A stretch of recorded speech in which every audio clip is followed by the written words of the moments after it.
केंद्रीय वित्त मंत्री निर्मला सीतारमण ने जो आम बजट पेश किया है उससे देश भर के साथ साथ सरायकेला जिले के आदित्यपुर औद्योगिक क्षेत्र के ऑटोमोबाइल सेक्टर से जुड़े उद्योगों के लिए सुखद संदेश मिला है। सरकार के नए स्क्रैप पॉलिसी से ऑटोमोबाइल सेक्टर को संजीवनी प्रदान होगा। स्क्रैप पॉलिसी की मांग लंबे समय से औद्योगिक क्षेत्र और ऑटोमोबाइल सेक्टर में उठ रही थी, जिस पर सरकार ने गंभीरतापूर्वक विचार करते हुए इसे मंजूरी दी है। हम लोग बहुत छोटे उद्योग चलाने वाले लोग हैं, हम लोगों जैसा उद्योग को भी बहुत फायदा होने वाला है।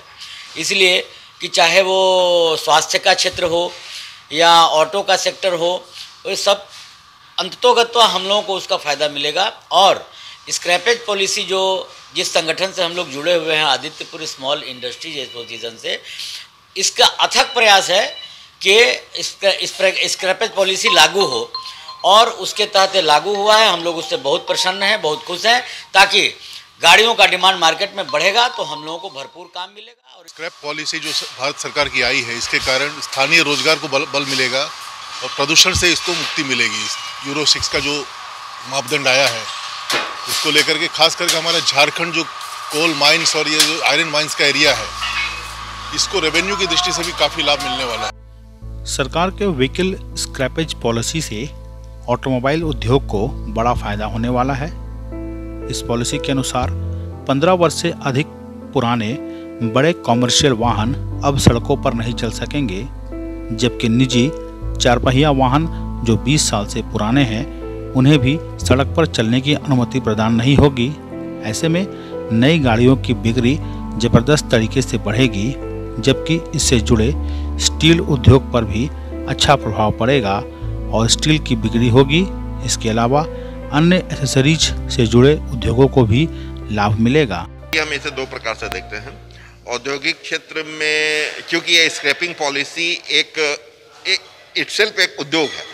स्क्रैपिंग पॉलिसी क्या है, जो कि पुरानी गाड़ियों को स्क्रैप करके उसका स्क्रैप का जो लोहा होगा उसे अलग अलग करके बेचा जाएगा। तो स्क्रैपिंग करने के भी बड़े कारखाने बैठेंगे। तो ये कारखाने जब बैठेंगे तो नई आपको रोजगार पैदा होंगे, पहली बार नए कर पैदा होंगे।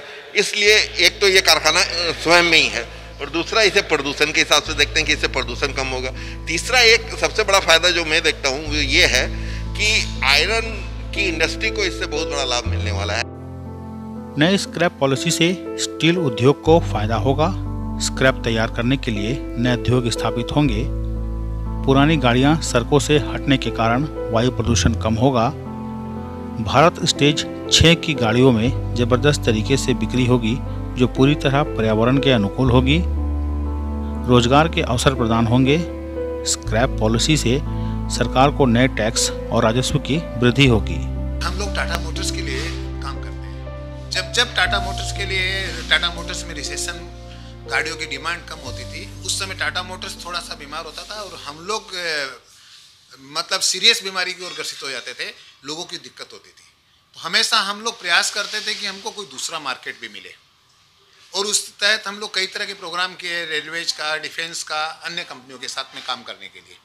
लेकिन अभी स्क्रैपेज पॉलिसी आने की घोषणा होने के बाद में अब लगता है दूसरे सेक्टर में जाने का समय ही नहीं मिलेगा लोगों को, क्योंकि आज 50 साल, 60 साल, 40 साल पुराने जो वाहन रोड में दिख रहे हैं, अगर वो स्क्रैप हो जाएंगे तो नई गाड़ियों की स्वतः डिमांड बढ़ेगी, और यहाँ के औद्योगिक क्षेत्र के लिए स्क्रैपेज पॉलिसी एक वरदान साबित होगी। वैश्विक ऑटोमोबाइल सेक्टर पर आए मंदी के कारण जो उद्योग ऑटोमोबाइल प्रोडक्शन पर आधारित थे, वे अन्य उद्योगों की राह ताक रहे थे।